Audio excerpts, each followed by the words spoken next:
Hey guys, happy Tuesday. Welcome back. My name is Dave Hoffman, and today I want to talk to you about supply chain KPIs. And there's a lot of them out there, right? A lot of companies have different metrics they report on, but I want to pick 6 that are pretty basic that I've used in my career and just share them with you, okay? So let's get into it. So first one's OTD, which stands for on-time delivery. And very simple, a customer sends you an order, okay? And they say, hey, I want to have it delivered on the 15th of next month. So how are you going to plan and get yourself set up for success so that way you can deliver on the 15th? And so a lot of times back in my career, right, we would set up these metrics. We would work with the dates the customers gave us, and then we would track the carrier's performance to make sure they're hitting those due dates. Now, I can tell you there have been instances where a customer might give you a date, and the reality is their warehouse can't take it on that date. So you call and say, I need to deliver on the 15th. And the warehouse says, we're full. We can't take it till the 17th.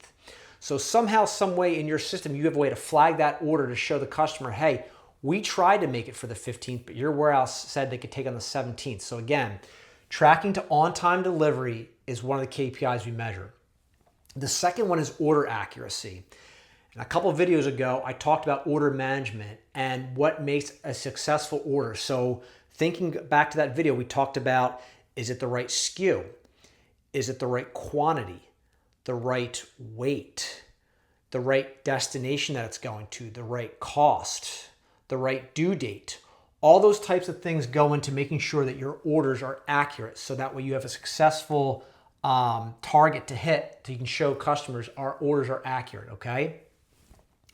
Third one's inventory turnover ratio, okay? And I'm gonna break this one out for you on the board here. So all this really is, you have cost of goods sold divided by your average inventory. So let's use some really round numbers. And for those of you who know cost of goods, think about cost of goods, you would have raw materials, direct labor. Those types of things go into cost of goods sold. So let's say you have $150,000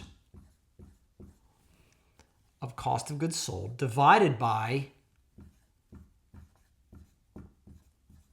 $30,000 of inventory, okay?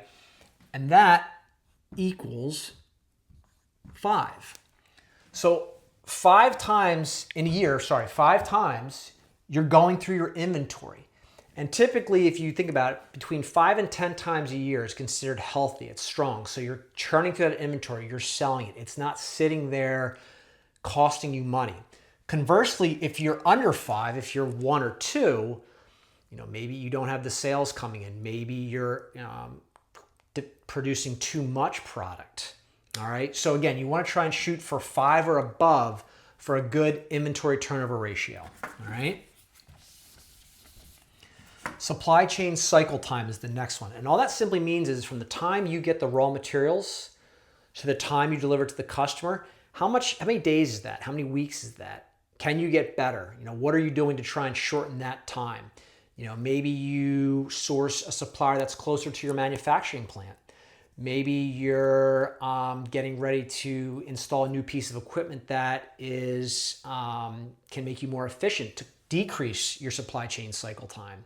So again, that's just a matter of, from when the raw materials are ordered and brought in to when you deliver that and how can you get better, okay?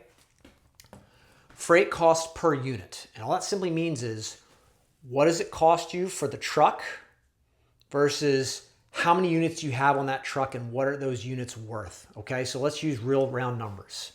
Let's say you source a truck for $2,000, okay? And you have about $1,000 worth of inventory on that truck. So you divide that and you get $2. So your freight cost per unit is $2, all right? And one of the things that not everyone can do it, I understand, but if you can get and you can max out that trailer or that container with as much product as you can that it's legal, where it's not overweight, it's not cubing out, you can spread that cost across a much greater quantity of product and decrease that freight cost per unit. That's the name of the game. But again, sometimes I understand, customers, they don't order as much product. Maybe you have to expedite product. And again, if they're paying for it, it doesn't really matter. But if you're paying for it, you want to really try and spread that cost out. And then the last KPI we have is days sales outstanding, okay? And all that simply means is the average number of days it takes you to get paid, all right? So let's take, I have a formula over here I wrote out, so we're gonna do that. So let's just say you have accounts receivables in the amount of $50,000.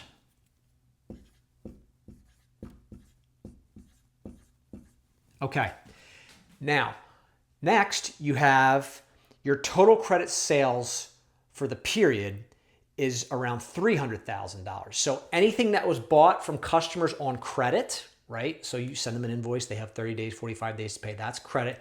It's $300,000. And we're gonna divide the AR by what they have on credit, $300,000, okay? And that comes to 0.1667, okay?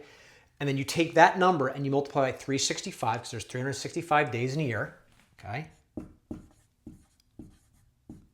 And that comes to 60.8. So on average, it's taking you almost 2 months to get paid. So if you can, I've seen companies where they negotiate 30, 45 days to pay. I mean, that's kind of where the sweet spot you want to be, because the further, the more days it takes you to get paid, right, that's going to hurt your cash flow. And that's going to become a problem for you. So you want to try and reduce that number, really try and work on those ARs, work on your AR to get that cleaned up as best you can, and try not to let customers get too far out ahead of ordering product from you. If they're late and they're causing problems, you need to have a conversation with them, because that's going to hurt you, okay? So those are the 6 KPIs that I want to talk to you today about. Don't forget to subscribe and like the video, and thanks for checking it out, guys.